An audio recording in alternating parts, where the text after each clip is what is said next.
अस्सलाम वालेकुम dear students. आज हम करेंगे क्लास 9 की केमिस्ट्री के चैप्टर नंबर 1 के न्यूमेरिकल्स। ये न्यूमेरिकल्स जो है बोर्ड के पॉइंट ऑफ व्यू से भी मोस्ट इम्पॉर्टेंट है, तो आप इन क्वेश्चंस की जो है वो अच्छे से तैयारी कर लीजिएगा। इनमें से जो है वो 1 या 2 सवाल तो लाजमी लगते हैं। चलिए सॉल्व करते हैं अपने न्यूमेरिकल्स को। इस वीडियो में जो है हम चैप्टर नंबर 1 के हर टाइप के न्यूमेरिकल को सॉल्व करेंगे। हमारे पास पहला है, if any elements have number of protons 11 and number of neutrons 12, find out its atomic number and atomic mass. उसने हमें जो है नंबर ऑफ प्रोटॉन्स दे दिया है और उसने हमें नंबर ऑफ न्यूट्रॉन दे दिया है।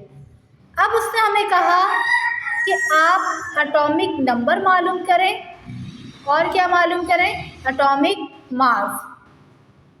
तो चलिए सबसे पहले हम सॉल्व करते हैं।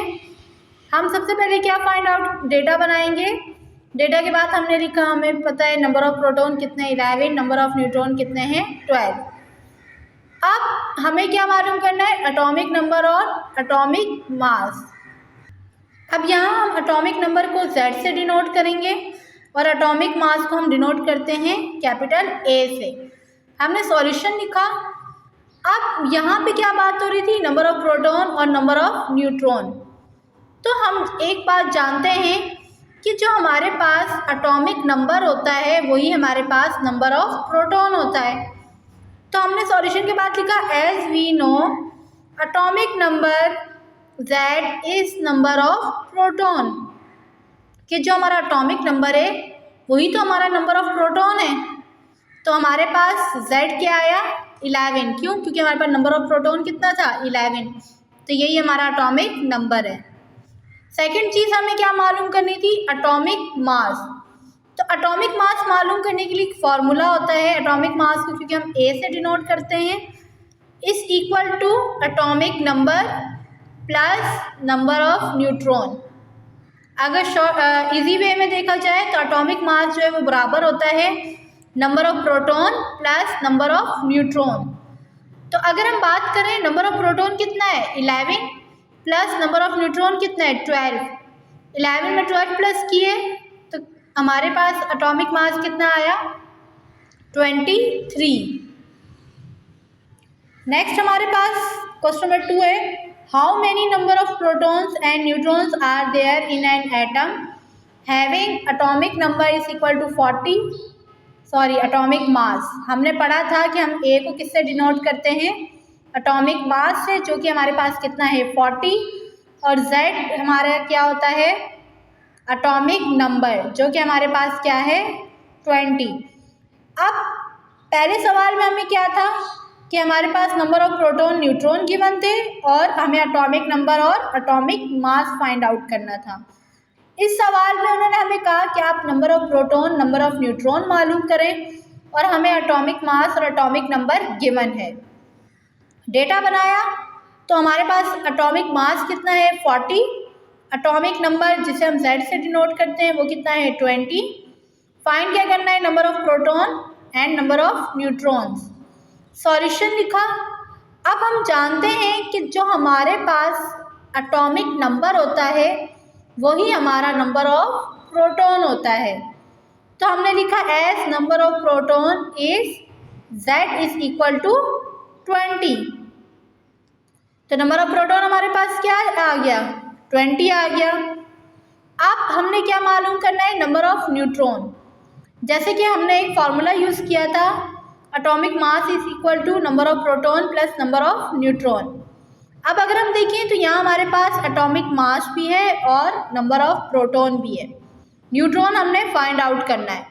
तो ये Z यहाँ पे प्लस हो रहा है, दूसरी तरफ आके क्या हो जाएगा माइनस।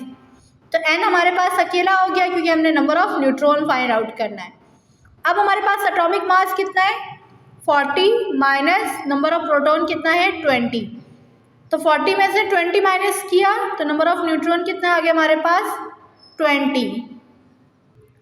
नेक्स्ट न्यूमेरिकल नंबर 3 है, calculate the molecular mass of HNO3।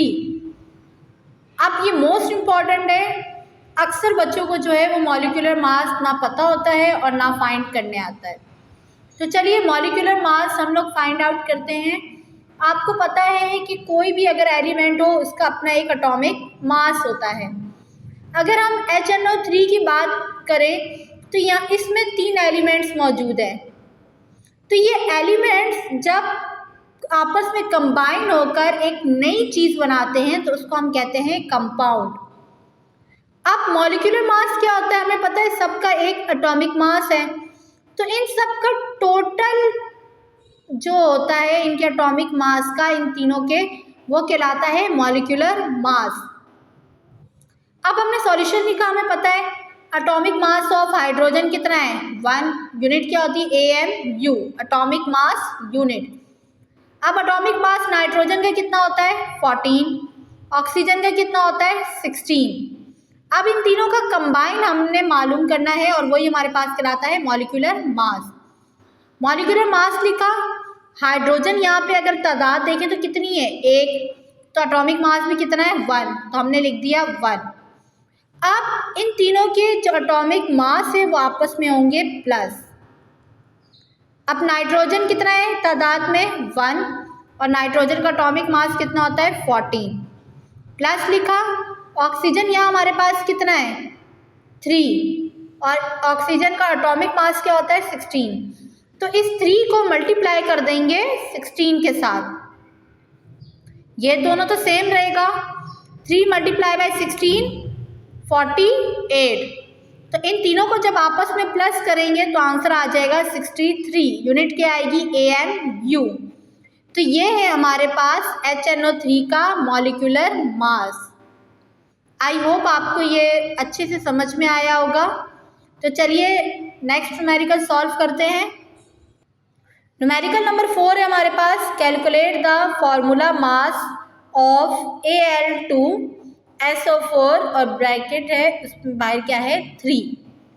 Molecular mass formula mass दोनों बात सेम ही है, एक ही चीज़ है, जस्ट नाम का फ़र्क है। तो आप लोगों ने बिल्कुल कंफ्यूज नहीं होना, जो फॉर्मूला मास है वो उसी तरीके से ही हम, जैसे हमने मॉलिक्यूलर मास निकाला था उसी तरीके से ही हम लोग फॉर्मूला मास फाइंड आउट करेंगे।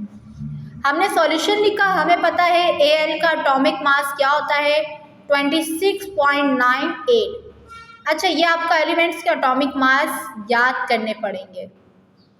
जो मोस्ट कॉमन एलिमेंट्स हैं जो ज़्यादातर यूज़ हो रहे हैं तो आप उनके एटॉमिक मास याद कर लीजिएगा। तो यहाँ पे Al जिसे हम एल्यूमिनियम कहते हैं उसका एटॉमिक मास है 26.98, यूनिट क्या आ जाएगी AMU। Atomic mass of S mean sulphur, इसका क्या है 32 AMU। नेक्स्ट है हमारे पास एलिमेंट ऑक्सीजन जिसका एटॉमिक मास क्या होता है 16। अब हमें फॉर्मूला मास फाइंड आउट करना है। तो यहाँ अगर हम Al की बात करें, Al की तादाद कितनी है 2, तो हम 2 को मल्टीप्लाई कर देंगे इसके एटॉमिक मास से, तो हमने लिख दिया। अब ये प्लस हो रहा है।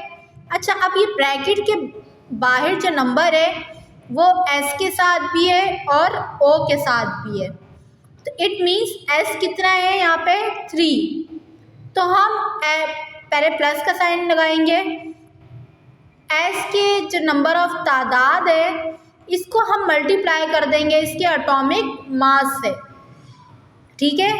अब क्या है ऑक्सीजन, पहले प्लस का साइन लगाएंगे। ऑक्सीजन कितने हमारे पास 4 ये है और 3 ये हो गया। हमें पता है जब पावर में पावर आती है तो पावर आपस में क्या होती है मल्टीप्लाई, तो ये क्या हो जाएगा 4 3 12। तो इस 12 को मल्टीप्लाई कर देंगे इसके एटॉमिक मास से जो कि क्या है 16। अब 2 को मल्टीप्लाई करेंगे इसके साथ तो आंसर आ जाएगा 53.96, प्लस 3 को मल्टीप्लाई करेंगे 32 के साथ तो क्या आ जाएगा 96। इसी तरीके से प्लस 12 को मल्टीप्लाई करेंगे 16 के साथ तो क्या आ जाएगा 192।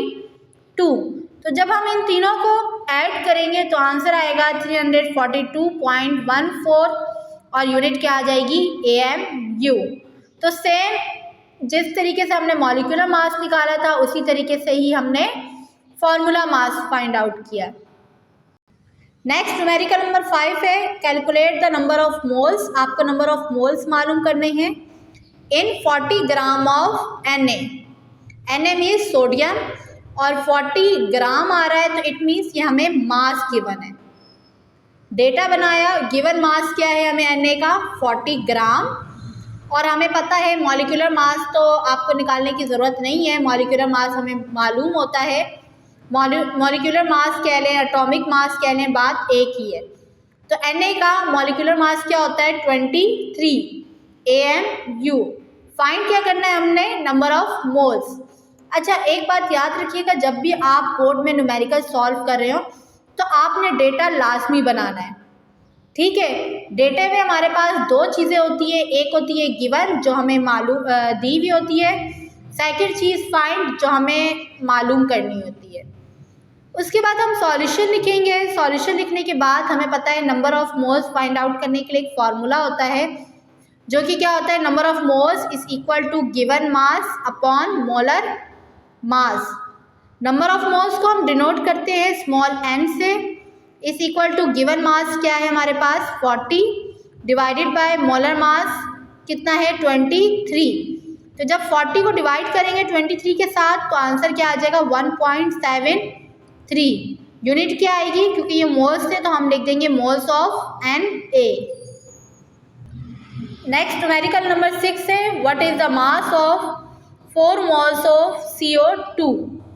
अब इस सवाल में क्या है, आपको मास फाइंड आउट करना है और मोल्स गिवन है। तो हमने डेटा बनाया, नंबर ऑफ मोल्स हमें CO2 की कितने गिवन है 4 मोल्स। मॉलिक्यूलर मास हम वैसे निकालेंगे जैसे हमने पिछले सवालों में निकाला था। कार्बन का कितना होता है एटॉमिक मास 12, क्योंकि इसकी तादाद 1 है तो आपको पता है 1 से जो चीज़ मल्टीप्लाई करते हैं वो सेम वही रहती है, तो इसलिए हमने 1 नहीं लिखा। अब प्लस का साइन आएगा, ऑक्सीजन की तादाद कितनी है 2, इस 2 को हम मल्टीप्लाई करेंगे इसके एटॉमिक मास से जो कि कितना होता है 16। तो 2 को 16 के साथ मल्टीप्लाई करेंगे 32 में जब 12 प्लस करेंगे तो इसका मॉलिक्यूलर मास आ जाएगा 44। यूनिट क्या आ जाएगी ग्राम। अब हमने मास मालूम करना है CO2 का। सॉल्यूशन लिखेंगे, सेम वही फॉर्मूला लगाएंगे, number of moles is equal to given mass upon molar mass. यहाँ हमें नंबर ऑफ मोल्स गिवन है कितने 4, तो हम यहाँ पे लिख देंगे 4 इज इक्वल टू मास हमने फाइंड आउट करना है डिवाइड मोलर मास क्या है हमारे पास 44। अब ये 44 यहाँ डिवाइड हो रहा है 4 के पास जाके क्या हो जाएगा मल्टीप्लाई। तो जब हम इसको मल्टीप्लाई करेंगे तो आंसर क्या आ जाएगा 176। यूनिट क्या आ जाएगी ग्राम, क्योंकि मास की यूनिट क्या होती है ग्राम। नेक्स्ट हमारे पास न्यूमेरिकल नंबर 7 है calculate the number of atoms present in 9.2 gram of calcium. अब वो यहाँ पे आपसे कह रहा है कि आपने number of atoms find out करने और ग्राम मीन्स हमें मास गिवन है कैल्शियम का कितना 9.2। हमने डेटा बनाया, mass of Ca 9.2 gram, molecular mass हमें पता होता है कितना 40 और यूनिट क्या आ जाएगी ग्राम। अब हमें नंबर ऑफ एटम्स मालूम करना है, तो नंबर ऑफ एटम है उसके लिए जो हम फार्मूला यूज़ करते हैं उसमें ये चीज़ आती है Na, जिसे हम कहते हैं एवोगैड्रो नंबर, और इसकी वैल्यू कांस्टेंट होती है जो कि क्या होती है 6.02 exponent 23 atoms of Ca। Number of atoms हमें फाइंड आउट करने हैं। सॉल्यूशन लिखेंगे, नंबर ऑफ एटम मालूम करने के लिए क्या फार्मूला होता है is equal to given mass upon molar mass multiply by Avogadro number. तो गिवन मास कितना है 9.2 डिवाइडेड बाय मोलर मास कितना है 40 मल्टीप्लाई बाय Na की वैल्यू क्या है 6.02 एक्सपोनेंट 23। इन दोनों का आप डिवाइड करेंगे, डिवाइड करने के बाद जो आंसर आएगा उसको मल्टीप्लाई कर देंगे 6.02 एक्सपोनेंट 23 से, तो आपका आंसर आ जाएगा 1.384 इंटू 10 की पावर 23 और यूनिट क्या आ जाएंगी एटम्स ऑफ Ca, क्योंकि हम number of atoms find out कर रहे थे तो यूनिट क्या आ जाएगी एटम्स ऑफ Ca। नेक्स्ट हमारे पास न्यूमेरिकल नंबर 8 है calculate number of moles and number of molecules. अब इस सवाल में आपको दो चीज़ें फाइंड आउट करनी है, एक तो मोल्स मालूम करने हैं, दूसरे number of molecules. Present in 8 gram of C6H12O6। अब आपको मास दे दिया गया है किसका, ग्लूकोज का, और कहा गया है नंबर ऑफ मोल्स भी फाइंड आउट करें और नंबर ऑफ मॉलिक्यूल्स भी। तो सबसे पहले हमने डेटा बनाया, मास लिखा कितना है 8 ग्राम। मॉलिक्यूलर मास अगर आप इनका निकालेंगे, खुद से निकालने की कोशिश कीजिएगा, तो इसका मॉलिक्यूलर मास आएगा 180 ग्राम। एवोगैड्रो की वैल्यू कांस्टेंट होती है जो कि हमें पता होती है 6.02 into 10⁻23 molecules. Number of moles find out करने, नंबर ऑफ मॉलिक्यूल्स। सबसे पहले हम फाइंड आउट करेंगे नंबर ऑफ मोल्स, क्योंकि अगर हमारे पास नंबर ऑफ मोल्स होगा तभी हम क्या मालूम कर सकते हैं, नंबर ऑफ मॉलिक्यूल्स। तो मोल्स के लिए क्या फॉर्मूला होता है, मास अपॉन मॉलिक्यूलर मास। मास कितना गिवन है 8 डिवाइडेड बाय मॉलिक्यूलर मास कितना है 180। तो जब हम इन दोनों को डिवाइड करेंगे तो आंसर आ जाएगा 0.04 यूनिट, क्या आ जाएगी, मोल्स। अब हम मालूम करेंगे नंबर ऑफ मॉलिक्यूल्स।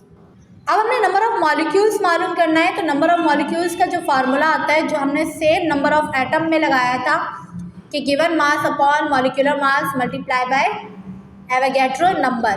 तो अगर आप देखें जो गिवन मास अपॉन मॉलिक्यूलर मास है, तो इट मीन्स वो हमारे पास क्या होता है, नंबर ऑफ मोल्स। तो मैंने डायरेक्ट लिख दिया number of molecules is equal to mole multiply by Avogadro number.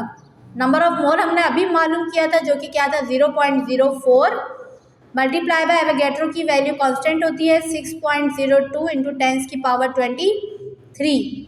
जब इन दोनों को आपस में मल्टीप्लाई करेंगे तो आंसर आ जाएगा 2.408 इंटू 10⁻22 और यूनिट क्या आ जाएगी, मॉलिक्यूल्स, क्योंकि हम क्या फाइंड आउट कर रहे थे, मॉलिक्यूल्स।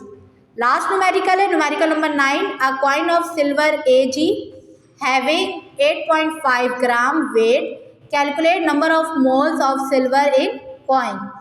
बिल्कुल इजी है, इसमें आपके पास मास गिवन है, मॉलिक्यूलर मास हमें पता होता है Ag का जो कि सिल्वर कहलाता है।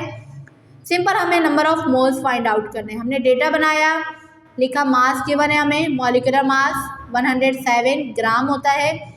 Number of moles find out करना है, सॉल्यूशन लिखेंगे, मोल नंबर ऑफ मोल्स का फॉर्मूला लगाएंगे, n is equal to mass upon molecular मास।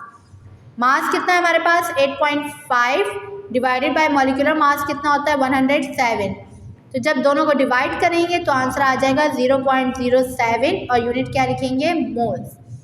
तो आई होप आपको ये चैप्टर नंबर 1 के न्यूमेरिकल्स बहुत अच्छे से समझ में आ गए होंगे। तो प्लीज़ अगर आपको मेरी वीडियो अच्छी लगे तो मेरी वीडियो को लाइक, शेयर एंड सब्सक्राइब ज़रूर किया करें। थैंक यू, अल्लाह हाफिज़।